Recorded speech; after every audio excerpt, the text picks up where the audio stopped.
419 with Gretchen DeBacker, Matt Killam, and Kevin Mullen.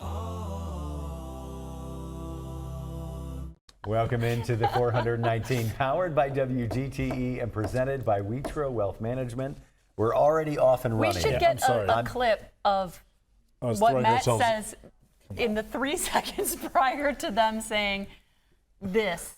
Because it makes me laugh every day. Yeah, I'm Kevin Mullen. Gretchen DeBacker. I'm still Matt Killam. It's not just the 3 seconds before, it's the 3 seconds after they say quiet on the set. Yeah, but I don't trust what those people are saying. I've never even met them before. No. Okay, that's fair. That's fair. Yeah. We've got an exciting show today. I'm excited as about we do this.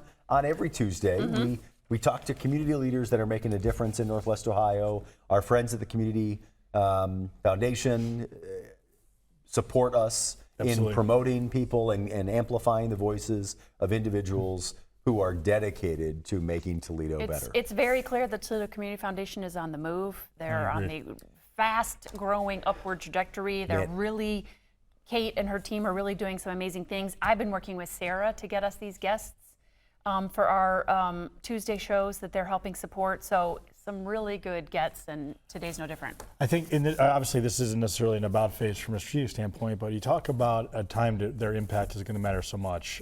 Kate, who is very humble and probably will have a chill in her occipital when I say this out loud, but is a great leader in the team that she's assembling. So the individuals that we have that had the good fortune of having on our show, as you've articulated, talk about things that are important. And if no one's going to come to help us in Northwest Ohio, so we have to help ourselves. And we've got a guest today that just certainly embodies that thinking. Yeah, so we're going to have Ryan Bunch from the Toledo Design Collective. Sorry. Sorry.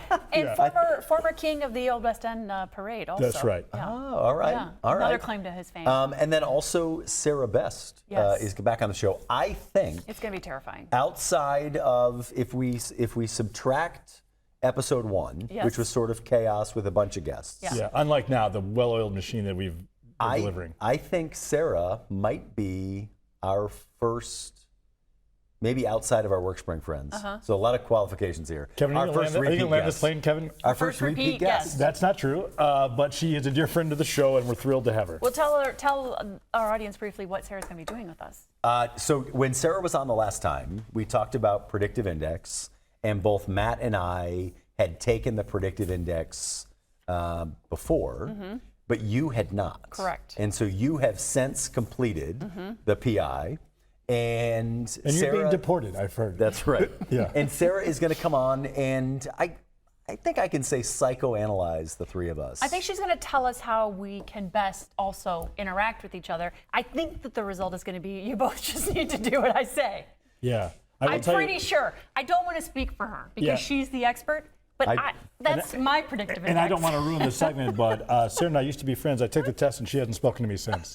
Because you came back sociopath? Yeah, I don't. Well, we're about to find out. Yeah, that will be. I'm looking forward to that. I'm a big fan of predictive index. I'm fascinated by how much it can tell about you in a short period of time in questions. But I've shared when Sara was on last time. When I read my predictive index report, it was like I don't know that anybody has predicted your index better. That's right. But I felt very seen. It's a very short quiz. It's a very short assessment. But anyway, the feeling of this segment. Yes, unlike this. Which feels like my grandfather's grave. Let's take a break. Okay. When we come back, Ryan Bunch is going to save us. Thank God. And Thank you, Ryan. as well. All right, we'll be right back on the 419. Thank you, Ryan. Support for the 419 comes from Wheatro Wealth Management, where we understand that your financial path is personal. Advisory services are offered through Capital Investment Advisory Services, LLC. Securities offered through Capital Investment Group, Inc. Member FINRA and SIPC. More information at wheatroadvisors.com. The 419, powered by WGTE, is made possible in part by supporters like you. Thank you. Introducing The Local Thread, a community news series uniting voices and storytellers from across the region. In partnership with La Prensa, the Toledo Free Press, the Sojourner's Truth, and Toledo Public Schools, The Local Thread brings you stories and conversations that connect our community. Hear it weeknights at 7 on FM 91 with early access on podcast platforms each morning. The Local Thread, only on WGTE. Welcome back to the 419, powered by WGTE. Our friends at the Community Foundation are supporting us, talking to great people who are making an incredible difference in our community. We're joined now by Ryan Bunch, the studio director for Toledo Design Collective. Ryan, thanks for being here. Thanks for having me. It's great to see you guys. I don't know, you and I have talked a whole lot about your role. I think you've been there 2 years now, which feels like, it does not feel like it's been that long. Feels like he owns it. Thank you. Okay. What is, if people aren't familiar, what is Toledo Design Collective? Yeah, so we're what's called a community design center. There's 60 of us around the country. There's 3 of us in Ohio. Ours turns 25 this year, actually later this month, which we're really excited about. You look great for 25. Thank you. He beat Matt so mad he got that joke at first. We really are like a neighborhood-based organization. So what we exist to do is support community on the ground to establish vision for where the neighborhood is going to go in the future and a path to get there. Who are the members, if that's how it's set up? Who are the members of the collective? So we have a small staff. There's 5 of us, three primary, and then we have an internship program. So we've had over 50 interns over the years that have come from all over the region, which we're really excited about. And then we have 23 board members. So they come from all over the community. We have some folks from the metro parks. We were established by retired architects, landscape architects. So it's a lot of folks from that profession that really thought, here's a way we can kind of give back and lend these skills and services to communities that otherwise typically wouldn't be able to afford that.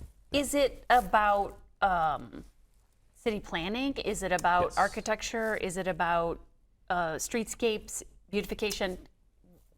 Yeah, that's Okay. yes, all of the above. Okay. Yeah, so we're in urban planning, design, and community engagement. Those are kind of our 3 primary buckets. And really, what it is when we, and I could nerd out on this forever, right? But the sort of gist of it is, over time, our city was built to be very walkable, right? We see the trolley lines coming up through the streets, and which were widened over time, right? We became a very car-centric culture. Expressways went in, sprawl happened, all of these things. And really, I always say a lot of times, it's really about just kind of getting back to the intentional way that the city was planned and designed in the first place, which was for how do you get the baker next to the meat slicer, next to the produce stand. Yeah, that's exactly. You go to Matt's house. How can you get the baker? It's your vision to put a baker within 5 miles of every Lucas County resident. That's exactly right. And we're working on that as we speak. Yes. That's right. It's a bold vision, and I cannot do. I'm in favor of it. Yeah, me too. Yeah. So if you want to build a sandwich on a block, right, and you want each one of those sandwich components to be a business, you have to get people walking on that block. Ryan, you mentioned building for the neighborhood for tomorrow. Who's involved in the building and planning, and who has a say?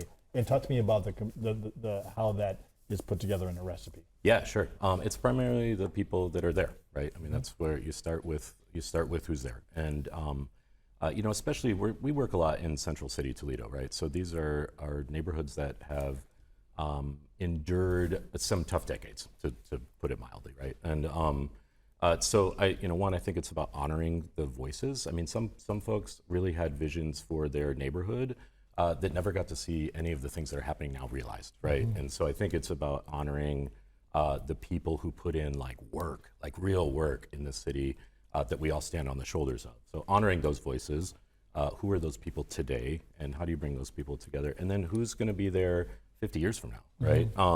Is the kids, right? That are ideally, right? Yeah. And so I think it's really the kind of perfect balance of bringing all of those folks together, and then people who care. Not everybody lives directly in that place. Maybe they moved out, or their parents used to live there. They have some affinity or affiliation or affection, and it's really about getting all of those people in the room. How do you get people to care? Yeah. Or if they care, how do you get them to trust the Toledo Design Collective as an actor in the space? Yeah, those are both great questions, and that's there is not an answer to that, right? I say all the time. Don't duck the question, Ryan. The work is never, the work is never done, and I think to me, community engagement work is it's a dinner party, right? When somebody ideally either invites you or you invite yourself and say, oh, that sounds really great. I'd love to come over for dinner sometime. Sure. And then you come in and then you find out what the rules of the house are. Are we taking our shoes off or are we allowed to leave them on? When we sit at the table, are we talking about touchy subjects or are we keeping it light, right? Ryan, let me ask you, I hate to put you on the spot right away, but you go to a place and someone tells you to take your shoes off. What is your immediate reaction? I leave. I'm with you, brother. Yeah. They're like, where's the nearest bakery? I'm with you. Take my shoes off. I've been to this dump 1,000 times. Yeah. God, that drives you. I'm sorry. No. My wife and I were just having this conversation. Yeah. I won't go. Yeah. It's like I wouldn't describe what I do as a career, but if there is something that I mark success with, it is if I think it has dress pants involved, send someone else. Well, my biggest concern is I live in the Old West End. I have an old house, which Tell me means more. there's a lot nails of popping up. nails coming Yeah. up. So You can't have a my blood trail in there. newest pair of gold-toed socks that was gifted to me for Christmas, Right. on day one, got a hole in the bottom. Yeah. So I don't want to tell you what happened to mine. Yeah. Yikes. No, I also poked a hole in it. Oh, okay.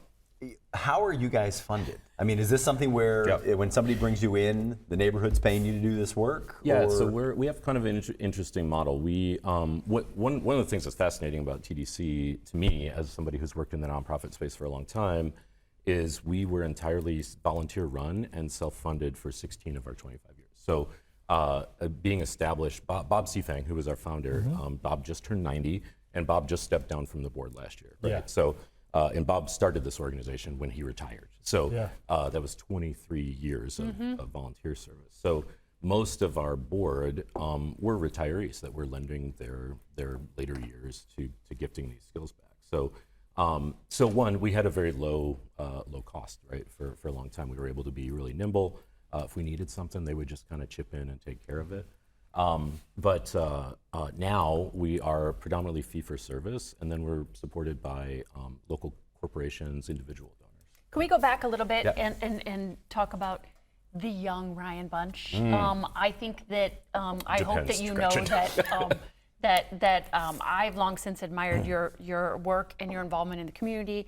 Many people know that you used to work for a long time at the Arts Commission, but let's talk about, are you from Toledo? Have you lived in Toledo your whole life? I'm a proud Southeast Michigan native. Okay. I always say that if the war breaks out again, I'm going You're home. going- I'm sorry. yeah. I No, love you that's guys, fine. but That's fine. I'll be over the border. We now know, so we're good. Okay. So I grew up in Monroe County in a small rural town called Ida. But my dad worked in Detroit, my mom worked in Toledo, and so I always kind of say I did an internship in DC in college, and my friends there were always like, "Where are you from?" Because I would talk very fluidly about these two states and these two cities. Yeah. And I'm like, I'm from this sort of gray stretch, between those two places. But I moved. I took that internship in DC. That was my first semester at UT.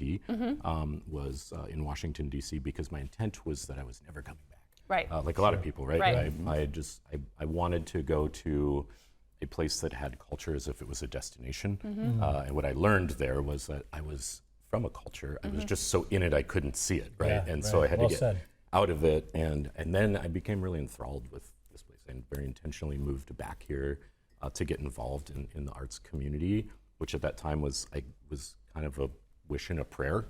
Frankly, I was like, I think this can happen. That was also the name of your first band. I think this can happen. A Wish and a Prayer. Oh. Yeah, that was the second band. I think this could happen. Yeah, both equally beloved. Yeah. What was the number one song that you guys performed? Oh, it was This Is Never Gonna Happen. So good. That was a great one. It was a banger. Yeah, they played that at my wedding. Yeah. Yeah. And your divorce party. Yeah, one and the same. Yeah, Yeah. we had the whole day, so we didn't know what to do. You just went right into it. Yeah, that's the joke. What did you study in collge? Creative writing. Okay. Yeah. And you are Where do you keep all the money? It's in the poems. That's where the wealth is, Matt. Yeah. What a deep thought. Yeah. You are a writer. You are Yes. a poet. Is that the primary sort of art that you practice? Yeah, they said if you're going to be a poet, you're going to have to pay the bills. And I thought, well, nonprofit administration should do the trick. It sounds genius. Right. That'll cover everything. Couple these things together and working at the Sunglass Hut.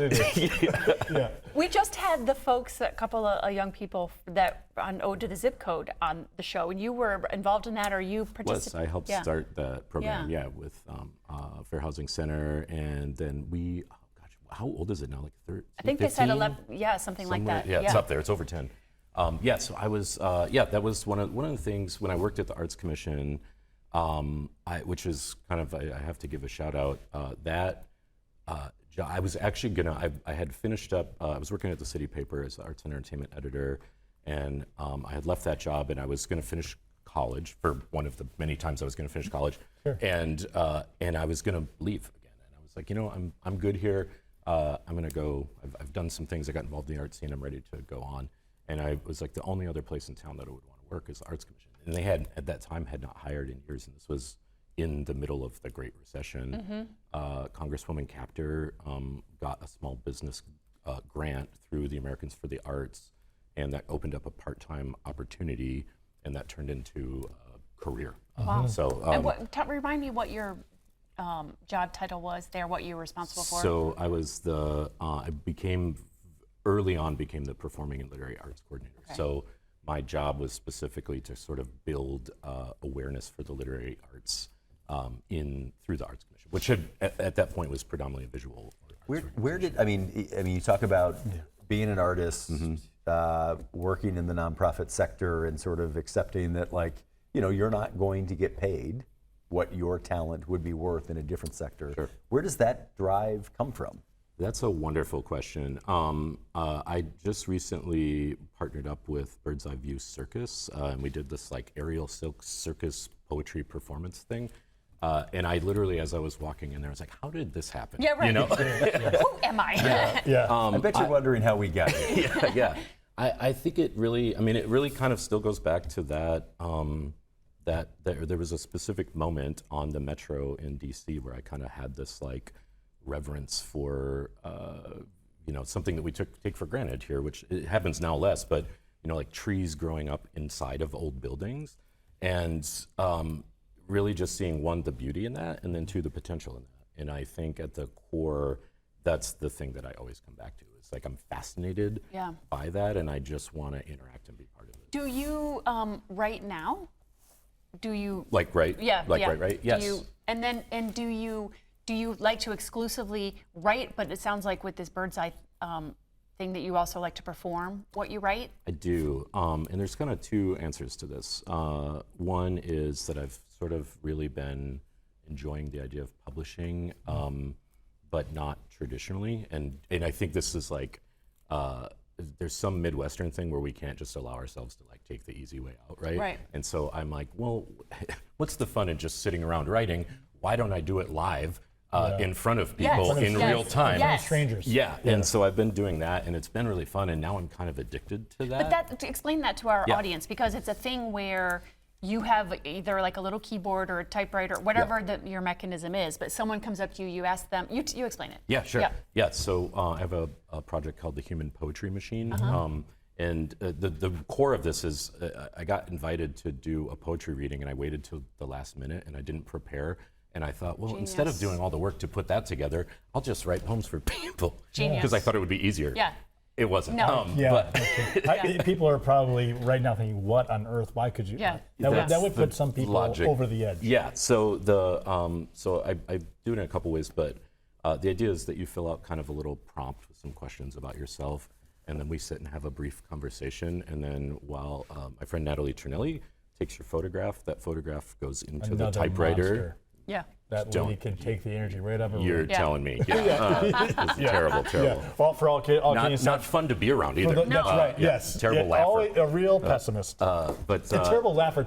Yeah. For those of you who do not know, a friend of anyone who's met her, Natalie Trinelli, also the Art Commission, a wonderful photographer, and even better person. Yeah, she's amazing.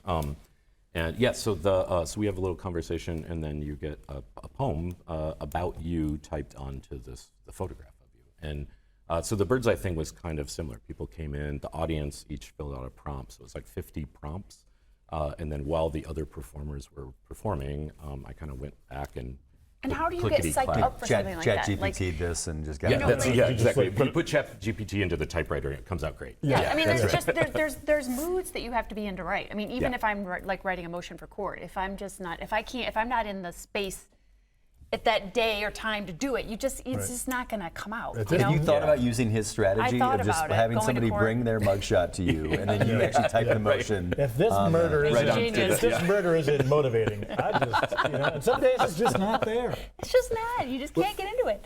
But how do you? No, it's a great question. What happens if you get to the event and you're supposed to be writing poetry live? And Every day that I commit to this, in the morning I wake up and go, wait, there's no chance. How are you going to do this? Yeah. But you guys are performers, right? Like you come in when they say go, you just go. And when you've made that commitment, That is wait a minute. No, what is it? You come in. When they say go, what do we do? Yeah, right. But yeah, I think the accountability of being there live in front of people is the inspiration. I think that's why I'm a little bit addicted to this process, because you don't have the choice to think out. You can't. Let me pour a little bit onto that as well.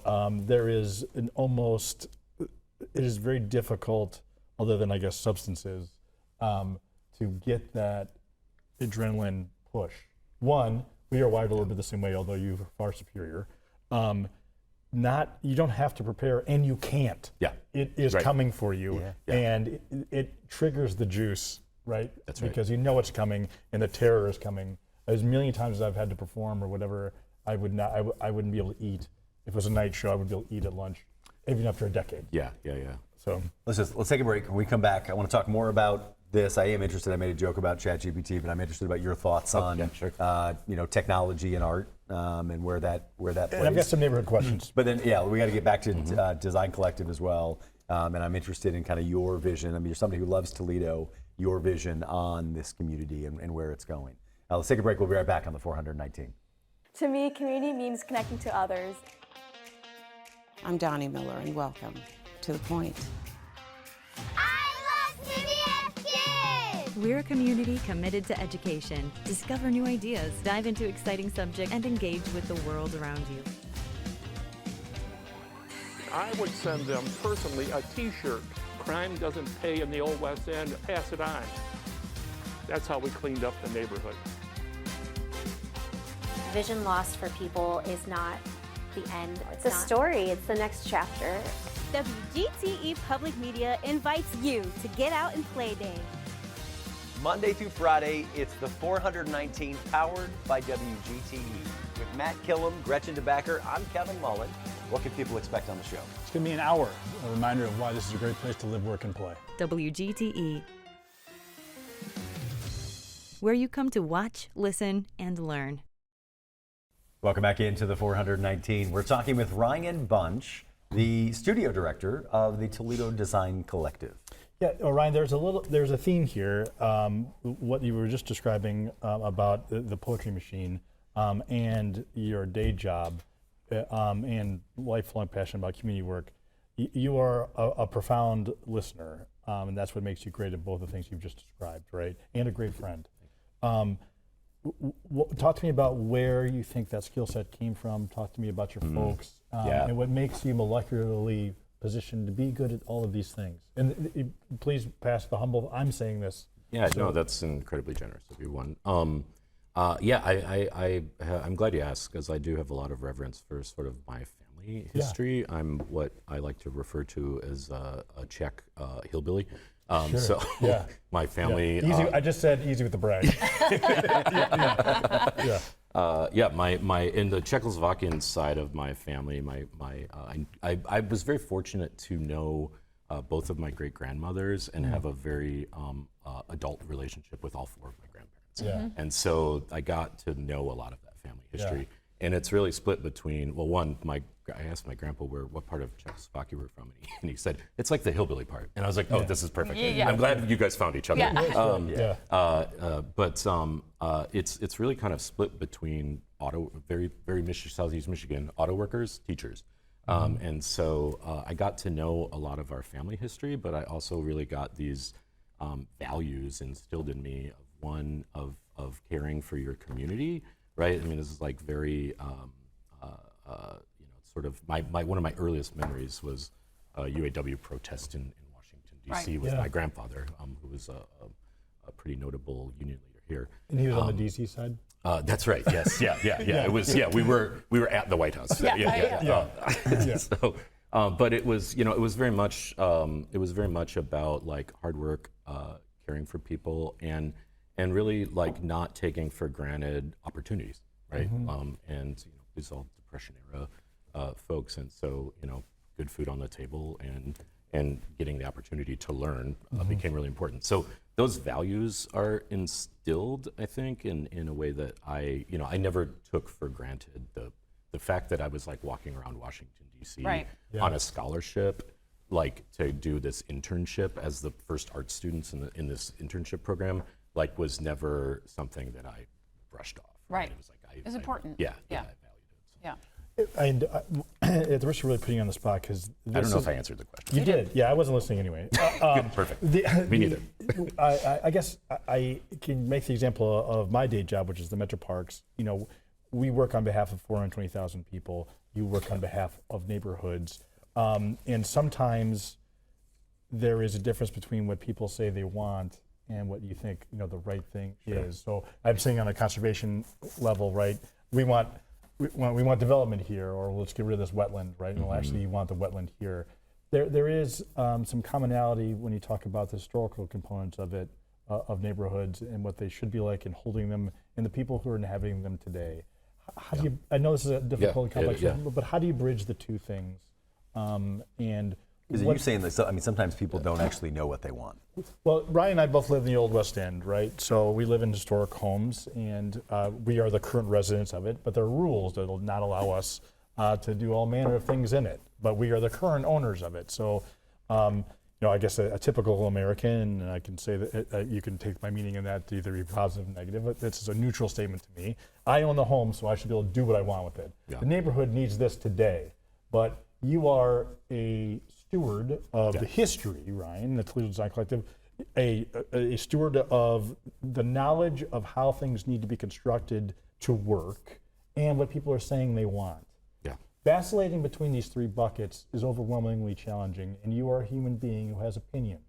How do you balance all of these things? So, really great question. And I think you hit on it. I say all the time about living in the Old West End, it's not an ownership, it's a stewardship. Our job is we're in a three-way relationship. It's me, my wife, and this 120-year-old woman that we live with who has needs, and sometimes they're urgent. Yeah. But our job is just to keep this thing upright for right now, right? And so I think it's this sort of, I kind of have this poetry in the city is kind of my like background thesis, right? Like the work that I'm doing as a creative writer is not all that different than the work that I do in my day job, which is it's based on listening. It's based on having the right amount of historical context and reverence and understanding where people are at to figure out what that story is. And sometimes, I think that part is the key. So sometimes people will say that they want something very specific, and I always use food as the example for this. But if you hear that people want they want food trucks, they want a grocery store.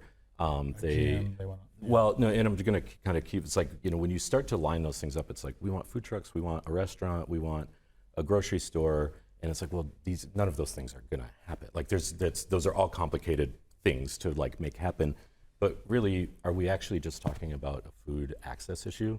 Probably so, right? And so maybe it's not about that thing. That's just the touch point that people know to go to. It's like the result or the inclusion. Right, and so it's like, okay, well, let's look at the larger issue. And then when you kind of that informs how I think we can bring knowledge to the space in a way that's, again, like honoring of the feedback that you're hearing. Yeah. So you're not coming in and going, let me tell you about food access in the Central City neighborhoods. Like, you're sort of, you're saying, hey, I heard these things. It sounds to me like maybe we're talking about this, right? Sure. And that changes the conversation. Yes. I don't know if this is a fair question, but like, I mean, as you look at the city of Toledo and neighborhoods and the way that they're used, is there a neighborhood that's just sort of screwed up right now?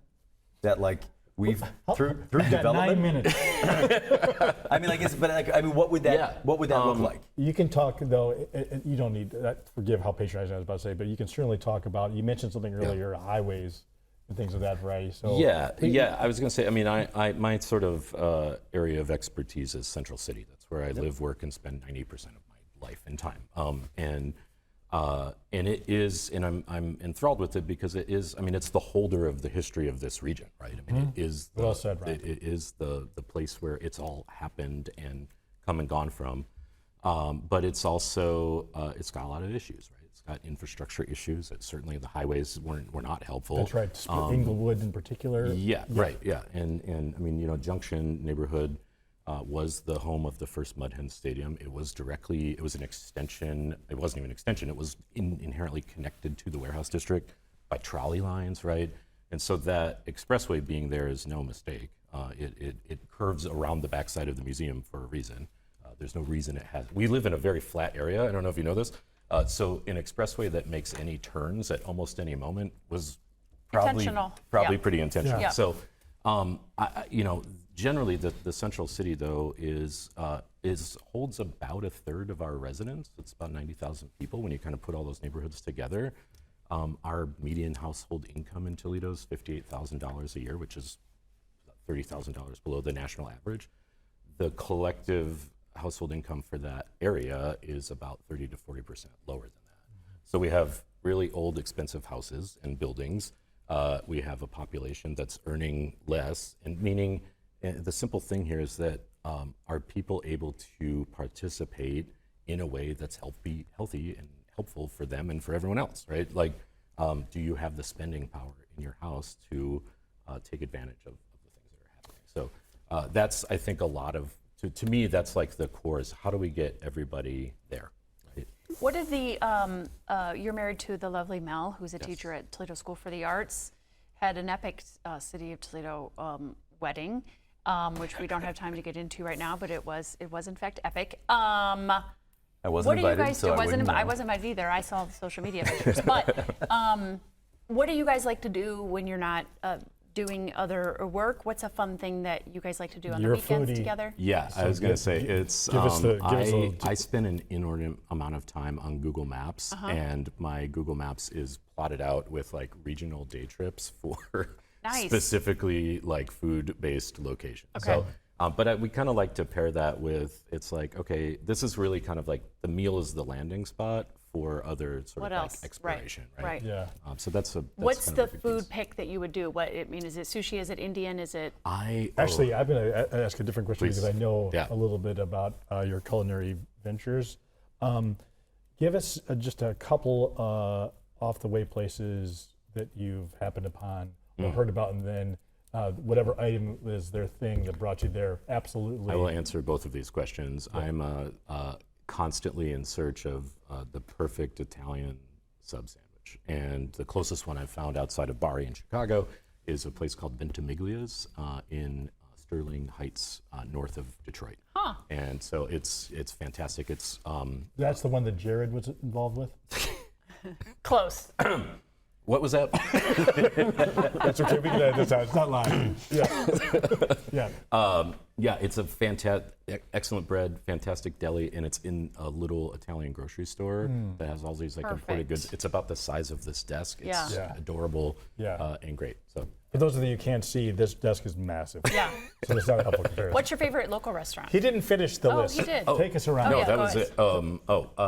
Another. Oh God, do I have another location? Fun. Okay. Let's do this. Let's dive right in. Okay. Are we doing it? We're doing it. Okay. It's now time for Gretchen's Wacky Quiz. Did you hear me? Like, are we doing it? Are we doing it? We're doing it. So when we say go, you just go. Okay. All right. I'm going to ask 4 rapid fire questions. Okay. Gretchen's going to ask you for your favorite. If you had to describe Toledo in one word, what would it be? And then you and Matt are going to list out the 9 best things in Toledo. The fact that you're a poet should not put any additional pressure on you. I just went. I also don't do well at urgent prompts, so I'm going to blank for all of every. I actually didn't listen to anything you just said, but perfect. Well, this will be great. I'll try and give you the easy ones. Okay. How many people are in your family? my immediate family to technically 2. Nailed it. We do want the technical answers. Yeah. What makes you laugh the hardest? I love. Jesus. This is unbelievable. I told you. Yeah, yeah. What makes me laugh the hardest? I like really off-color comedy. Okay. What's something you daydream about? I daydream constantly about what I'm going to be when I grow up. Yeah, great answer, Ryan. If someone texted you right now, who would you want it to be? Oh wow. Killam is how it's pronounced. Florence Nightingale was the first name that came to mind. Interesting. I don't know. Well, that was going to be mine. I don't know that she's got a cell plan. Yeah. No. Yeah. That would be a haunting, I think. What is one word you would use to describe the city of Toledo? People might look at this as a negative. I think it's an extreme positive. It's gritty, and I like that. I like that too. All right, Ryan. It is 9 of your favorite things Yes. about the city or region. 9. Are you keeping count? Yes. I got you. Okay, good. Yep. First one, Chili Mac. Yep. What culinary institute did Second you one, go to? Lake. Yeah, Lake. Okay. Love I it. just want to know how The he high went from school he's a or the foodie and then he led with chili Chili mac. Mac. Yeah. Chili Mac's delightful. Oh, I can go. I No, can go off. you don't have enough time. We have another segment. Yeah. High school or body of water lake? Hey, Lake water. Yeah, okay. Yeah. All right, not the Flyers. That's right. Got it. Okay. 4. Wait, are we on 3? No, we're on 3. Yeah, we're on No, 3. guys, I'm counting. I assure No. you. I promise you, it's chili 3. mac and lake. Chili Mac and Lake. Yeah, he's on number 3. Yeah. Oh, you're This on is 3. his third one. Yeah, Okay, third. got Tandor, Yes. the restaurant. Yeah. Oh, I'm gonna get it today. This is your 4th one. 4th, Michael's Yes. Bar and Grill. Great place for a wedding. Not too, the I've craft heard. store. No. Okay. It's a very strong no. Absolutely not. I do not. Yeah, we I all know want that. every one of your 9 Wow. to have like multiple When it's options. not. Yeah. Right, right. Lake, Any, body, water, any the school. potential donors who are Yeah. crafters, just Michael's- left TDC. Michael's is Yeah, website. they don't listen to Sponsor. this show, so don't fret. All right, what am I on? 5. You are doing your 5th one. Okay. Metro Parks, and I'm going to be specific. Middle grounds. I'll give you 2 for that. So now you're on your 7th, meaning you have 3 total to give me. Okay. Am I allowed to choose people? Yeah, of course you are. Okay. I don't have anyone. Yeah, that's right. And that's the show. I love that he was like, oh, there's 3 left, and I can choose people. Like, woof, it and took there's a while to 3 figure out how people many in family members you had. What else do I like? I told you I was going to be very What's bad your at dog's this. name? I love my dog. I know. His name is Fido. I know. Yeah. I know both those things. Fido Buckminster Maximilian III is his full name. That's right. Hold on. Keep going. Yeah. We have 2 African clawed-toed frogs that Yeah. don't ever get enough shine. The tell you what, dog Ryan, takes all the credit. I usually say interesting when people say one of these things. I'm not going to there. Yeah. All right, 2 more things, brother. 2 more things. I like. The art. Talk to me about the arts. Try to give me the arts. Yeah, something about it. That means so much to you. So try to put it in one does. line. I like artists and I like artists' creative process. Is there something about Toledo that breeds that, supports it, fulfills it? No. My man. No, that's a fair answer. That's a fair and honest answer. Of course there is. What is that thing? It's the history here. Yeah. Is my answer. Which is also a thing that I love. And the people. Yeah, It local can be history. a cutthroat. Wow, that was nerve-wracking. I gotta tell you what, I am. Well done. I don't. That's nice of you to say. Yeah, I think it is that's nice. true. It is nice of you to say. And Mel, There was a comma. There was a comma. It was well, comma. Yeah. Done. Done. Now we're done. The last Well, answer we're is, done. of course, your bride, who is the highlight Oh, that's of right. all things. Yeah, thank you. She Yes. is an absolute. I'm not going to bring up the fact that you mentioned the dog and not her, but that's not. Nobody closed with her. No. Okay. All right. Take us out Brian of this. Bunch, you're If amazing. people want more Thank you. information on Please. Toledo Design Collective, where can they find it? At ToledoDesignCollective.org. ToledoDesignCollective.org. Awesome. Nailed it. What's the next public performance? We, I would urge yes, everyone to yes. join us on April 30th for our 25th anniversary celebration at Sofia Quintero Art and Cultural Center on South Broadway, which is a project that we've been working on for a long time. We're really excited about it. Next performance, I'm working on more circus gigs, which I'm really excited about. Yeah, nice group of people with it. Yeah, humanpoetrymachine.com. And there's information about the 25th anniversary on the website? On Toledo Design Collective web. Okay, great. Toledo Design Collective.org. .org. Awesome. Thank you. Ryan Bunch, thank you so much for joining us. When we come back, we are going to get psychoanalyzed by Sara Best. And she's going to tell you why I am the best. I think that's what that's going to happen, That's right? probably what's We'll be gonna right back on the 419. Support for the 419 comes from Witro Wealth Management, where we understand that your financial path is personal. Advisory services are offered through Capital Investment Advisory Services, LLC. Securities offered through Capital Investment Group, Inc. Member FINRA and SIPC. More information at WitroAdvisors.com. Destination Toledo. Whether you're a local or a visitor, Destination Toledo invites you to explore the region and be a tourist in Toledo. Find events, dining, and things to do at visittoledo.org. WorkSpring. HR issues and employee well-being go hand in hand. WorkSpring supports employers through compliance, training, and wellness because healthy workplaces don't happen by accidents. Learn more at workspring.org. Toledo Refining Company, a subsidiary of PDF Energy. Toledo Refining Company is a supplier of fuels that keep our region moving. Located in Oregon, Ohio, the refinery processes crude oil into gasoline, diesel, jet fuel, and other petroleum products. And Tarda, celebrating its 55th year of connecting Northwest Ohioans to their community. More information at tarda.com. Take WGTE with you, wherever, whenever, with the newly redesigned WGTE app. Watch our locally produced TV programming and your favorite PBS shows. Listen to FM 91 Live, stream our podcasts, and stay in touch with NPR News. Plus, get access to PBS Kids, great entertainment when you're on the go. All on demand in the palm of your hand. Download the WGTE app on the Apple App Store or Google Play today. Welcome back into the 419. We are going to nerd out a little bit on ourselves in this segment. We're joined by our good friend, Sara Best.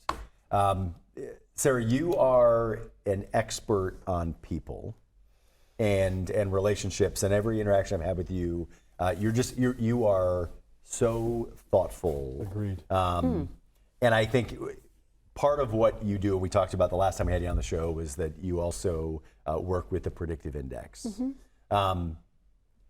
If people aren't familiar, what is the predictive index? Maybe we start there.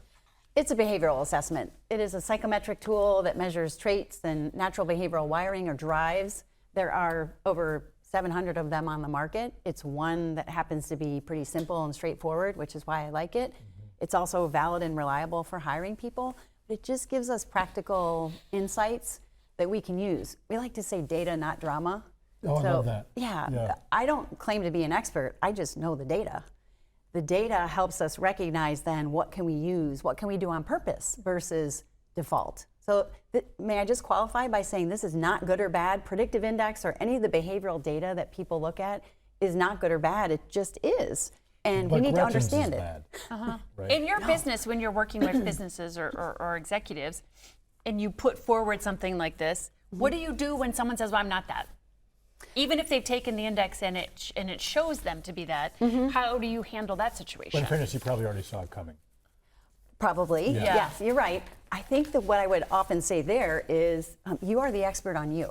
So this should be accurate based on the words you selected, but you're the expert on you. This is not meant to put you in a box. It's not meant to define who you are, but rather to reveal your natural behavioral wiring.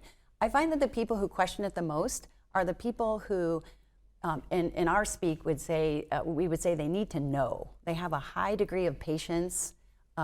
We call that the C factor. They have this drive that says, I have to have understanding. And if it doesn't make sense and there's no understanding, they may bristle. Yeah.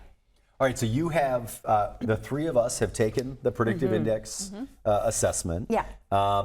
You have layered these on top of each other and provided us with a relationship guide. So I've got one for Kevin and Gretchen. I've got one for Kevin and Matt. First, you should tell us what we are, probably. Yeah, let's start. Well, let's start there. Well, and before I do that, can I just offer a simple framework? Yes. This is helpful for all of us. Head, heart, and briefcase. Head, heart, and briefcase, a whole person, and baggage. There's baggage too, but we're going to look at the head today. The head is the piece, the part of us that contains our natural default behavioral wiring and our cognitive ability.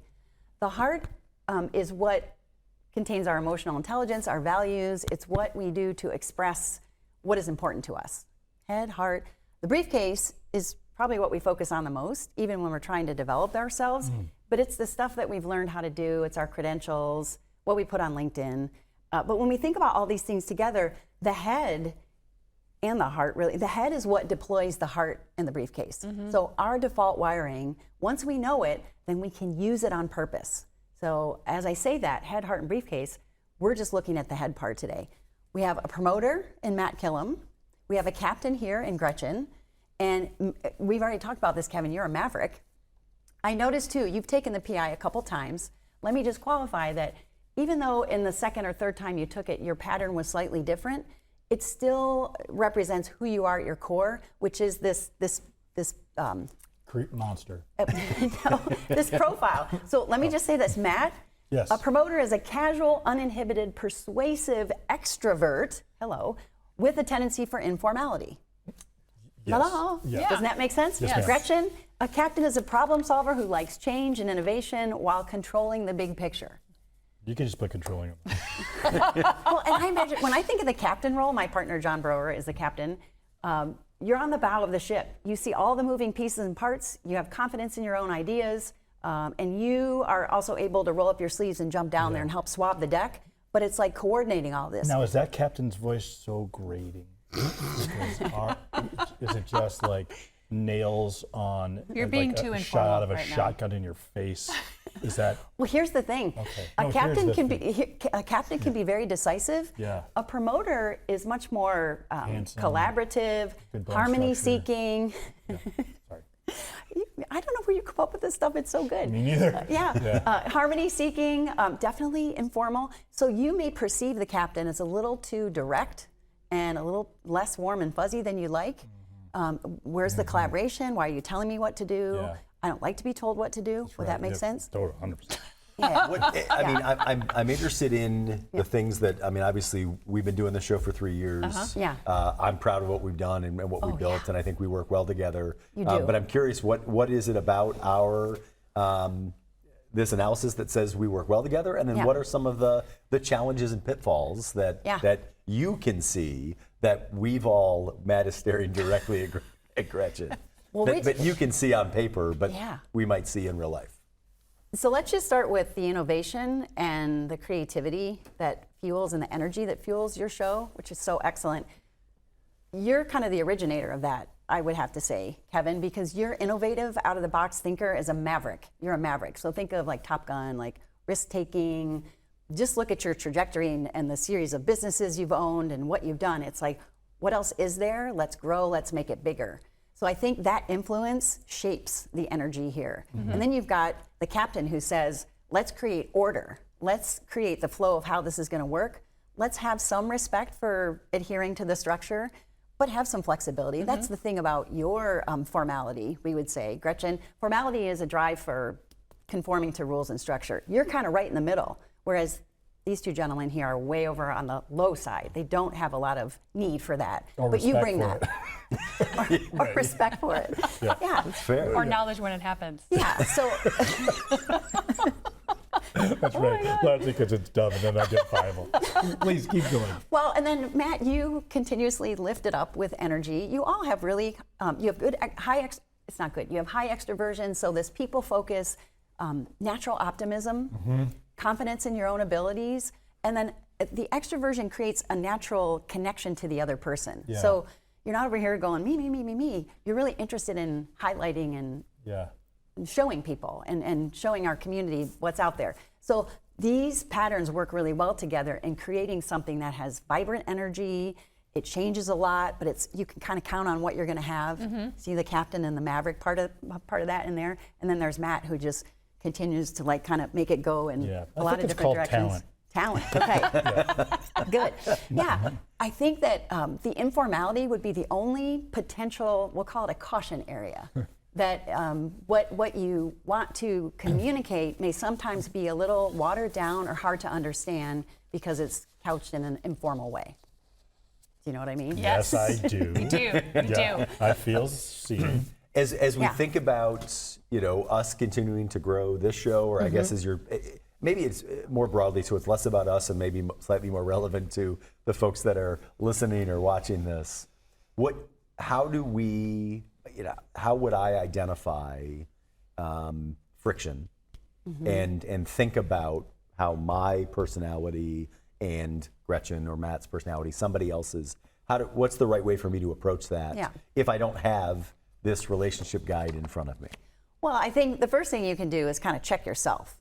And there's a default way that you each operate. I think for Gretchen and Kevin, it's pretty similar. The only thing that's different about really the two of you, uniquely different, is that you have different levels of attention to the rules and regulations. You have different affinity for detail, but still a bit on the lower side. So you two may just resonate and think the same way. Matt, you have less formality. You have a great deal of flexibility. Interestingly for you though, you have patience too. So you have this higher degree of patience and this lower degree of attention to the rules, just as your natural wiring. And so there could be a need for steadiness, yet also a need for flexibility. Like I don't want to be boxed into a structure. So I think there's a nice balance that gets created here. We also have a team graphic. I think we'll be able to show that later or during, as they edit the show, they'll be able to show that. But on the team graphic, the three of you are concentrated up near the top. It's kind of like this. Sure. I can hold it up. Yeah, hold it up. And what that means about you is you're an exploring team. So there will always be opportunity, I think, for you to grow and build upon what you have. Yet, if you notice in our circumplex, there's some white space there. So we have these competing values. You are very risk-taking, big picture thinkers. Let's make it happen. You work fast, you're proactive. Really, all three of you, and you're very focused on people. There's not a lot of producing stability there, like the consistency.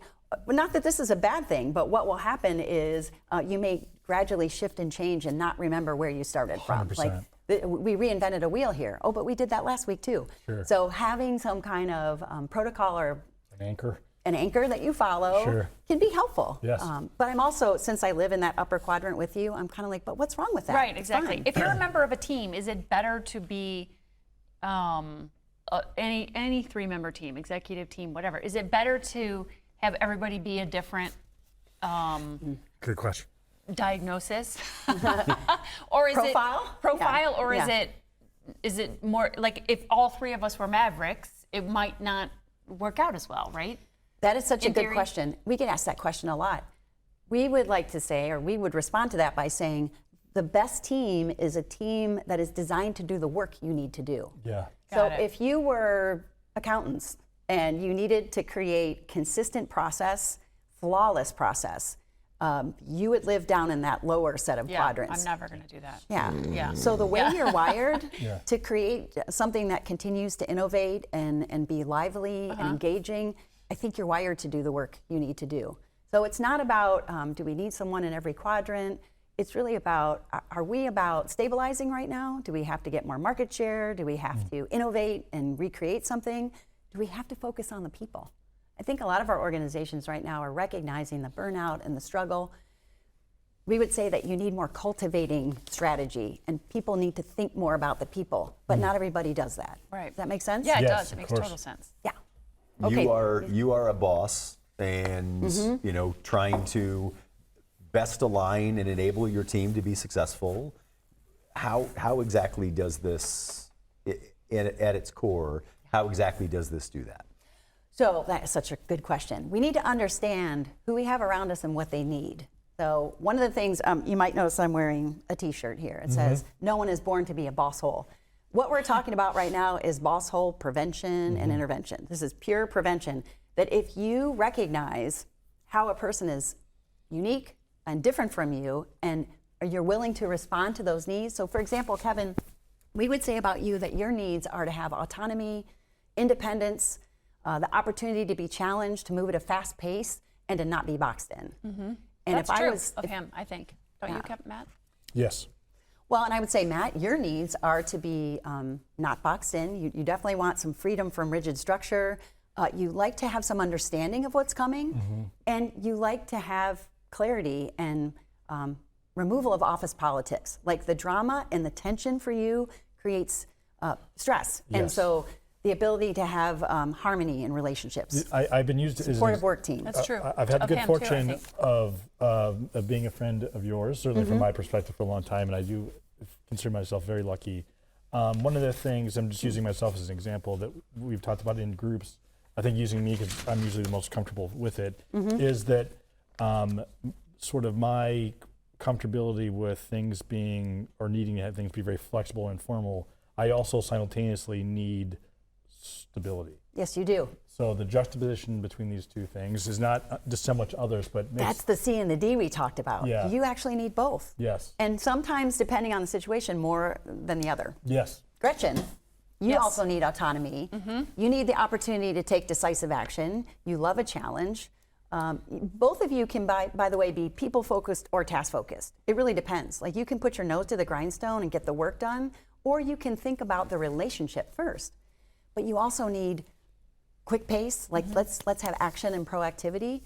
You, by the way, though, as a captain, need to have some order and structure. So we're going to rely on you as that anchor for this team. God Does that help make us sense? all. It does make perfect sense. Yeah. Sarah, thank you so much. This is so This is, interesting. I mean, And this you're is the best person to deliver it Yeah. because it can be people can be defensive about it, but you walk people through it and make people feel home. if people want more information on your organization or on the predictive index, where can they find it? Oh, gosh, realgoodventures.com, certainly. We do have a podcast, too, Yeah. and that pertains to the Boss Hole nature. It's called the Boss Hole Chronicles. It's fantastic. I do have special T-shirts for the Yes. three of you. Thank you. I hope you wear them proudly. They're very comfortable. We will Yes. wear them. Yeah, and thank you for the work that you do to make the community vibrant. Appreciate being a part of that. Sarah Best with Real Good Ventures, thank you so much. When we come back, we will wrap up this Tuesday edition of the 419. You laughed with us. You learned with us. Hi, neighbor. We made sure your childhood was special. Memories that could only be provided by PBS. For generations, we've given you programs that made a difference. Programs that entertain, inform, and inspired. And today is no different. This is WGTE Public Media in Toledo. It's where you belong. Introducing The Local Thread, a community news series uniting voices and storytellers from across the region. In partnership with La Prensa, the Toledo Free Press, the Sojourner's Truth, and Toledo Public Schools, The Local Thread brings you stories and conversations that connect our community. Hear it weeknights at 7 on FM 91 with early access on podcast platforms each morning. The Local Thread, only on WGTE. Welcome back into the 419. Wrapped up incredible conversations with Ryan Bunch from Toledo Design Collective, and then of course Sarah Best with Real Good Ventures. I am gonna I'll be studying this all weekend to figure out how to better manage you two. For our best, in our best interest. Only in your best interest, not mine no, at all. I appreciate that. No, I think you should learn how to be less of a terrorist. Yes. That's what this is really about. Yeah. This was not I a think you segment. meant captain. This was an intervention. That's what this was. So huge thanks to our guests. Of course, so grateful for the support from the Community Foundation Yes. on bringing on folks like Ryan that are doing incredible work in the community. And of course, so grateful for Sarah to take the time to dive into our relationship and explain just in practice how the predictive index works. If you missed any part of the show, you can catch it 7 a.m. on YouTube, 3 p.m. on FM 91, or 6 p.m. on WGT Connects, channel 30.4. It's the 419, powered by WGTE, presented by Wheatro Wealth Management. The 419, powered by WGTE, is made possible in part by supporters like you. Thank you.